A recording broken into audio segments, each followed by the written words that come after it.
Good evening, ladies and gentlemen.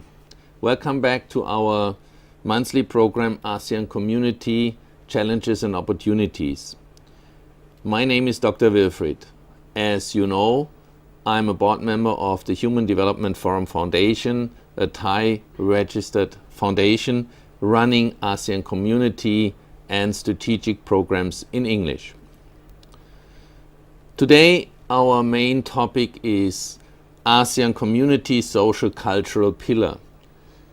In general, we know all about the ASEAN Community, which is now since 31st of December a reality. However, most of the people talk about the economic pillar or sometimes the security pillar, but rarely people speaking about the social cultural pillar. And this we want to do today a little bit different. We want to focus on the work of international NGOs, especially on child protection. And for that, I invited a specialist and someone who can give us answers to this topic, Mr. Mike Bruce, who is the Regional Communication Manager for Plan International. Good evening, Mike. Good evening. And please introduce yourself before we starting with the program. Absolutely. Thank you for having me here again this evening.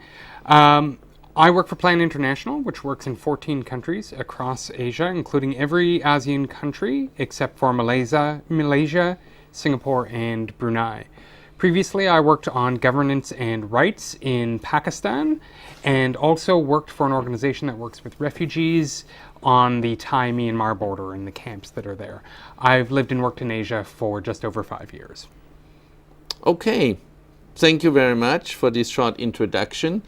And now we have a short commercial break before we go into the topic. มันเป็นขยะแต่รู้ไหมว่าขยะเหล่านี้สามารถนำมารีไซเคิลเป็นสมุดสิ่งที่มีค่าสำหรับพวกเขาได้ด้วยแนวคิดการใช้ทรัพยากรธรรมชาติอย่างรู้คุณค่าและให้เกิดประโยชน์สูงสุดทำให้ดอนเมืองโทเวย์ได้เริ่มดำเนินโครงการสมุดกรีนเวย์โครงการเพื่อยกระดับสิ่งแวดล้อมให้คงอยู่ชั่วลูกชั่วหลานตราบนานเท่านานโทเวย์กรีนเวย์นี่เป็นความสุขของคนไทยจำนวนหนึ่งที่ได้เข้าถึงสุขภาพที่ดีเข้าถึงการศึกษาที่เท่าเทียมเข้าถึงอาชีพที่ยั่งยืน USO ยังคงขยายโครงข่ายบรอดแบนด์เข้าถึงพื้นที่ห่างไกลอีกกว่า 80% ทั่วประเทศ USO ภารกิจการจัดให้มีบริการโทรคมนาคมพื้นฐานโดยทั่วถึงและบริการเพื่อสังคมโดยกสทช. Welcome back to our program ASEAN Community, Opportunities and Challenges. Today we have Mike with us, and without further ado, we just jump into the topic. Mike, what is Plan International? Plan International is an independent and humanitarian organization that works on child rights. We work in over 70 countries around the world, and we believe in the potential of every child to achieve the most in their lives. Unfortunately, this is often impaired by violence, by discrimination, and by poverty, and we work to help ensure that all children have the opportunity to learn, live, decide, and thrive. Okay, this is very theoretically. So can you give some examples of work in ASEAN countries, please? Absolutely, and our work varies from country to country, mainly according to the different economic, social, and environmental circumstances. Again, we focus predominantly on children, and we focus predominantly on children's rights. In a country like Thailand, we focus a lot on minority communities, on the hill tribes communities, but we also do work on birth registration, ensuring that children have the ability to obtain formal documentation so that they're able to go to school, to get an education, to have formal identity. We also do work on child labor in the fisheries, and including education and livelihood work in several areas.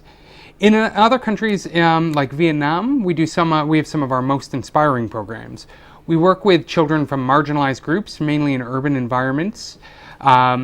In a project called the REACH Project, We work with children in urban slums to help develop their skills in the modern economy, not just general practical skills, but actual skills that can help them get the kind of jobs that they need to get in today's urban environments and today's urban cities. We also have a suite of programs across the region that work on child marriage, ensuring that children stay in school, that they have the option to choose about their marriage and to finish their education. And finally, I should mention that we play a pivotal role in emergencies and emergency responses to disasters, helping to deliver humanitarian aid, child protection, and core reconstruction to communities that are affected by disasters and natural disasters. Coming to this last point, and we are talking about ASEAN.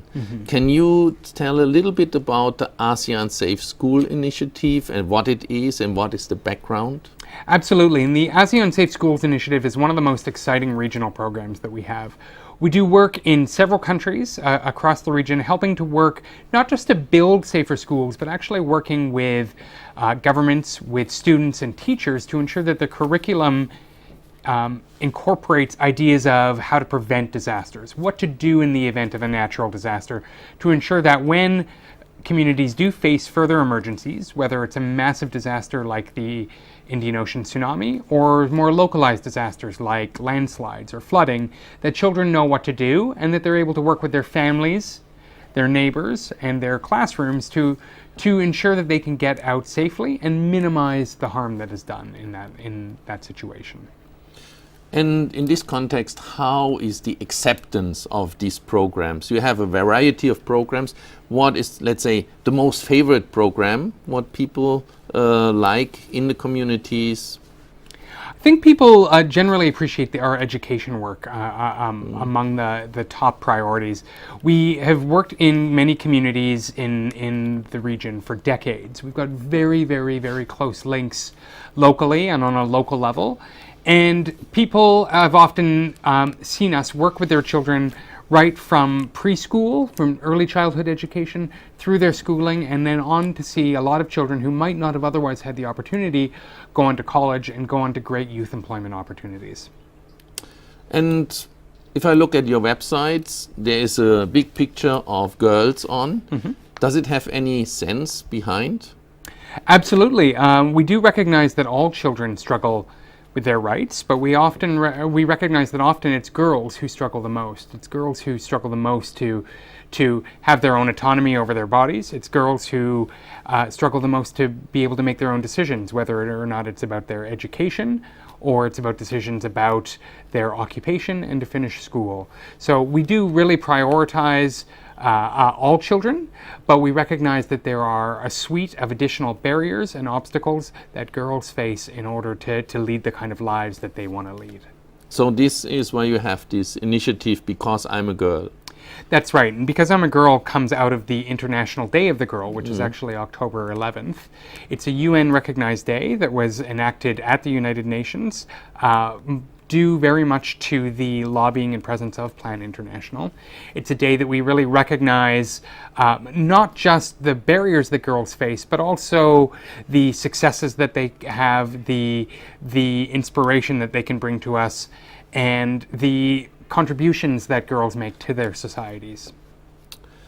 And what you are doing for parents? I mean, we are talking about education, community. What you are doing for parents? A lot of work that we do with parents is a lot of advocacy work. So we talk to them about the work that we want to do with their children. We talk to them about why we think child marriage is a problem, not just telling them that child marriage is a problem, not just telling them that this practice that communities may be used to is bad, but actually working with them to understand why their children should be given the kinds of choices that they should, why education should be prioritized, and how it can benefit them overall. But we do also work with parents in terms of livelihood projects. We work with communities to help them develop economic opportunities. We work with a lot of communities in terms of how they can work together to mitigate the impacts of disasters when they happen. And as my colleague will speak to you shortly, we talk to them a lot about what child protection means, why these values are incredibly important, and why parents need to play an essential role in that and again, not just condemning traditional behavior, but working with them in terms of what kind of behavior, what kind of attitudes we would like to see exemplified in the community. And I mean, one of the good things looking at your website is that you don't care just about kids, but you have now this youth employment program. Can you explain a little bit what is behind this idea? Our youth employment programs are some of our most successful programs, and I think some of our most inspirational programs as well. What we really look at is the fact that we've been extremely successful both in Asia and around the world in terms of education, making sure that children finish school, making sure that girls have the opportunity to get an education. But when that finishes, we haven't necessarily all done the work as NGOs, as donors, and as economies to incorporate that education into the economy.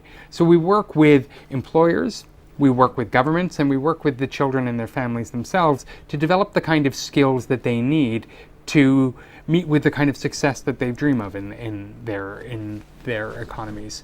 So in a place like I mentioned our program in Vietnam, our REACH project, we actually have partnerships with a lot of hotels throughout the city, with corporations such as Apple and Accenture, and we work with them to help them define the kind of skill sets that they need, the kind of training that they need people to have, and then work with people in the communities that we work with to help them access those opportunities, both through training and then also through access to opportunity. Mm-hmm. So in fact, it's a good package because many of the organizations are just doing training, disappear, and then people are trained but don't have work. So you are looking for the long-term impact. Exactly, and we're really trying to develop those linkages and those partnerships with private sectors and with governments to ensure that those opportunities are there, and to ensure that we're not training kids and training youth with skills that aren't going to be valuable to them over the long term. We really want to train them to have skills that matches the economy where they live and where they work and where they have opportunity to progress. So that we don't just have kids coming into entry-level jobs. We've actually got youth coming into jobs where they have an opportunity to progress, to build, and hopefully to lift them and their children out of poverty. So this means we have also a high acceptance from the governments and the ministries of education in this context, correct? Yes, Plan International is very proud of our close relationships with governments. Because we work at a community level, we have really in-depth links with communities, and this really helps us in our relationships with governments. They recognize the work that we do, they recognize that we approach things from a cooperative and problem-solving perspective, and that we're there to help work on problems that we've jointly identified and help governments work on issues that they've identified as something they want to do and supplement the work that they're able to provide. Thank you very much. This is a very comprehensive program what Plan International is doing from the kid to the youth into the work and in several countries in ASEAN. So the ASEAN cultural community has a good cooperation level with international NGOs because here is a chance to compensate shortcomings or to even address some problems for marginalized kids, for people for topics like child marriage, for girls' issues, to get the gender balance better done. It was a very impressive point. We have now a short commercial break again, and we are coming back in a second. Thank you.